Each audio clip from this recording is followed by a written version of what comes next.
बता दूँ कि MD-CAT ईजी है, इतना मुश्किल नहीं है, लेकिन इसमें कंपटीशन बहुत ज़्यादा है, बहुत ज़्यादा है।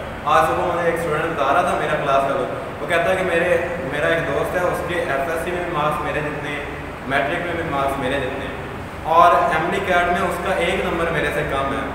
अब मैं MBBS में हूँ और वो BDS में है, इतना फ़र्क है 1 नंबर। अब आप में से किसी के FSC में नंबर कम भी होंगे तो आपने परेशान नहीं होना, यही है कि आप MD-CAT में अपनी मेहनत ज़्यादा कर दें। MD-CAT के जो 4 नंबर हैं वो FSC के आपसे 50 या 40-50 नंबर के बराबर है। तो मैंने अपने पेरेंट्स को बताया कि मेरा एडमिशन मतलब मैं सिक्योर हो गया, तो वो रोने वाले हो गए थे, बल्कि रो पड़े थे। तो ये खुशी आप भी अपने पेरेंट्स को दे सकते हैं, और आपके पेरेंट्स की बाकी बहुत ख्वाहिश है कि यार हमारी जो बेटियाँ हैं वो डॉक्टर बने। मैं एक तो फ्रेशर हूँ, इस साल मेरा MBBS में एडमिशन हुआ। मेरे नज़दीक MD-CAT के 3-4 पॉइंट्स हैं, अगर आप वो जेब में रखते हैं तो चलो आप भी फ्रेशर हो सकते हैं। मान FSC फ्रेशर था और इसके साइबर बोर्ड में 4th पोजीशन है FSC। तो ऐसे नहीं होता कि जो भी मेडिकल कॉलेज में आ जाता है ना, वो आम नहीं होता स्टूडेंट। उसकी FSC भी बहुत ज़्यादा स्ट्रॉन्ग होती है, उसकी दिन रात एक होती है मेहनत। उस्मान ने अभी ये बात नहीं बताई कि जब मैंने MD-CAT की प्रेपरेशन कर रहा था ना, तो इतनी ज़्यादा हवस होती है, कमरा बंद होता है, और जब मुझे लगता था कि मैं डिस्ट्रैक्ट होने लगा हूँ, मुझसे पढ़ा नहीं जा रहा, मैं पक्का बंद कर देता, अंदर पसीना पसीना हो जाता, सारे कपड़े भीग जाते। तो आपके लिए खुशकिस्मती है कि आपको गाइड करने वाले मौजूद हैं, ठीक है, और वो स्पेशल वक्त निकाल के आप लोगों के लिए आए। देखें, जो इन बातों से अगर मैं थोड़ा सा कंक्लूड करूँ चीज़ों को, तो कामयाबी जो होती है ना, कभी भी वो आपके कंफर्ट जोन के अंदर नहीं होती। एक जोन आपने बनाया होता है ना कि मैं ईजी हूँ इसके अंदर, कि मैं ईजी हूँ और मैं बस ठीक है इतना काम कर लेना, ऐसा नहीं। तो हमेशा जो कामयाबी है वो आपके कंफर्ट जोन से आपको बाहर निकलना पड़ता है। जैसे उन्होंने बताया कि मैं जब पढ़ता था तो अपने आप को नींद जो है रोकने के लिए पंखा बंद कर दिया, थोड़ा सा अपनी बॉडी को जो है वो मुश्किल में रखा, तो आप कामयाब होते हैं। इन्होंने बताया कि अपना मोबाइल बेच दिया अपनी फ़ीस देने के लिए, और एक पैशन था और एक जेन में था कि मैंने ये करना है, और उन्होंने कर दिया। तो हर एक चीज़ को हम टारगेट बना के फिर उसकी जो रिक्वायरमेंट है उसको पूरा करें। अगर वो नहीं करेंगे तो फिर आपको उस जोन के अंदर नहीं आना सक्सेस में, आपको उस जोन से निकलना पड़ेगा। तो आप निकलेंगे तो आप कामयाब होंगे। तो ये जो आपके सामने आज कामयाब लोग खड़े हैं, तो इनको फॉलो करें। तो आप देखेंगे उन्होंने क्या तरीका इस्तेमाल किया, क्या वे था, इसको हम कहते हैं रीमॉडलिंग। कि चीज़ों को देखें कि कैसे इन बंदे ने किया तो सक्सेस में गया, उन चीज़ों को फॉलो करते हैं। आप दोबारा से वो तमाम चीज़ों पर रिसर्च करने की ज़रूरत ही नहीं आपको, आप देख लें। और वो आपको बता रहे हैं कि क्या डेफिशिएंसीज थी जो पहली दफ़ा उन्होंने अगर सिक्योर नहीं हुआ एडमिशन, आप वो गलतियों को दोहराएँ ना। और टाइम जो बड़ा कीमती है, अगर इसको आप देखेंगे तो आप आसानी से जो है वो अपनी जो ऑब्जेक्टिव है उसको अचीव कर सकते हैं। मेडिकल कॉलेज में और भी जाए ना जाए, मैंने लाजमी जाना, ऐसे होता नहीं होता।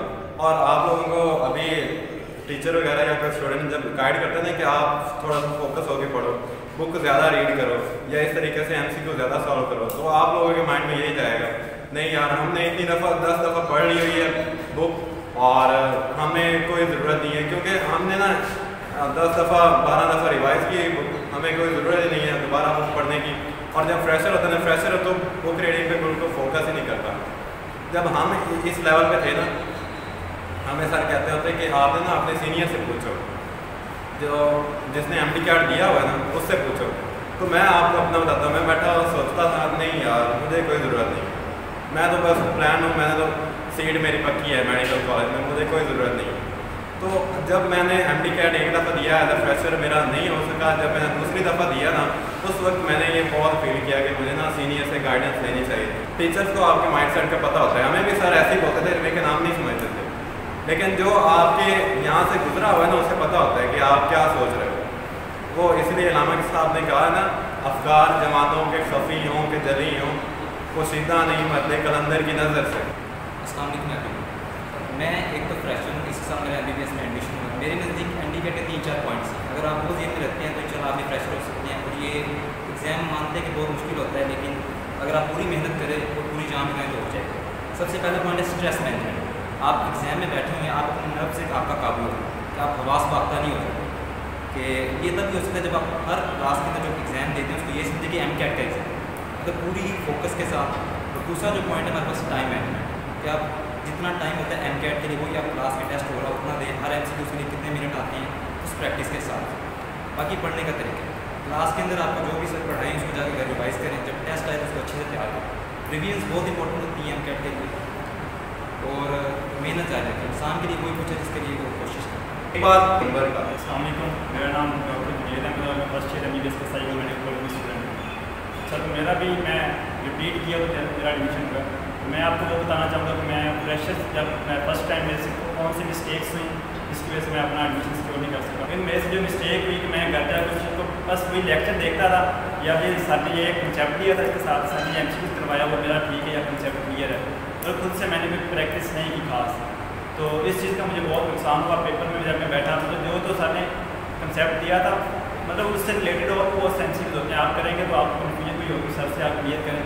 तो मतलब इसमें यह है कि आप जितनी ज़्यादा प्रैक्टिस करेंगे आपकी ग्रिप उतनी स्ट्रॉन्ग होगी, इसलिए आप अपनी प्रैक्टिस ज़्यादा से ज़्यादा रखें।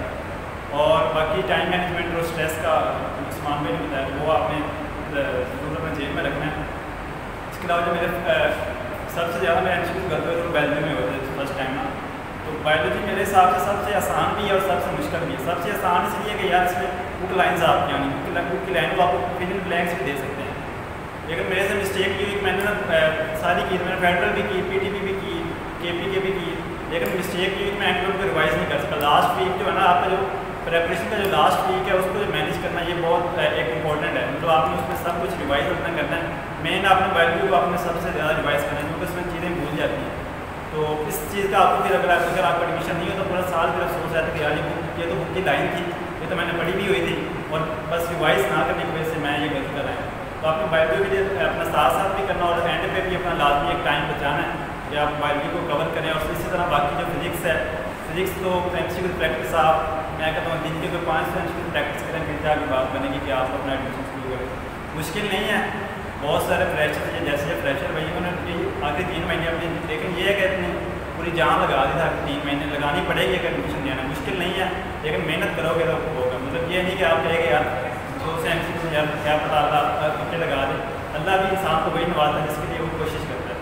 तो आप लोग कोशिश करेंगे तो हो जाएगा। अब आप में से किसी के FS में नंबर कम भी होंगे तो आपने परेशान नहीं होना। यही है कि आप MD कैट में अपनी मेहनत ज़्यादा कर दें। MD कैट के जो 4 नंबर हैं वो FSC के आपसे 50 या 40-50 नंबर के बराबर है। मतलब आप MD कैट में मेहनत करके आप अपने उन दोस्तों से भी आगे जा सकते हैं जिनके FSC में आपसे नंबर ज़्यादा हैं। इसलिए अभी आपके पास टाइम है, टाइम अभी आपके पास 2-3 माह हैं, तो मेहनत करें। मैंने जब रिपीटर था मैंने घर एडमिशन मैंने ले लिया था युवास में DVM में, मैंने घर नहीं बताया मैं रिपीट कर रहा हूँ, ये कर रहा हूँ। उधर ही मैंने वही जो अपने नोट्स थे पिछले साल वाले वो मैंने अपने रिवाइज़ किया, उधर ही डॉक्यूमेंट अपना मोबाइल मैंने सेव किया, तो फीस अपनी करी वहाँ पे। और उसके बाद दिया, मुझे जब नंबर पता चले मैंने कहा यार किस दफ़ा हो जाए, फिर मैंने अपने पेरेंट्स को बताया कि मेरा एडमिशन मतलब मैं सिक्योर हुआ, तो वो रोने वाले हो गए थे, बल्कि रो पड़े थे। तो ये खुशी आप भी अपने पेरेंट्स को दे सकते हैं। और आपके पेरेंट्स की बाकी बहुत ख्वाहिश है कि यार हमारी जो बेटियाँ हैं वो डॉक्टर बने, जिसके लिए उन्होंने शुरू से मेहनत कर रहे हैं। आपको मैट्रिक में उन्होंने YRFY आ गया था ऐसे, तो आप मेहनत करेंगे तो कोई मुश्किल नहीं है, मुश्किल नहीं है मेहनत करेंगे तो। 3500 बच्चों का एडमिशन होता है, कोई 500 या 1000 नहीं होता, 3500 बच्चों का होता है। तो आपके लिए 3500 में आना कोई मुश्किल बात नहीं है।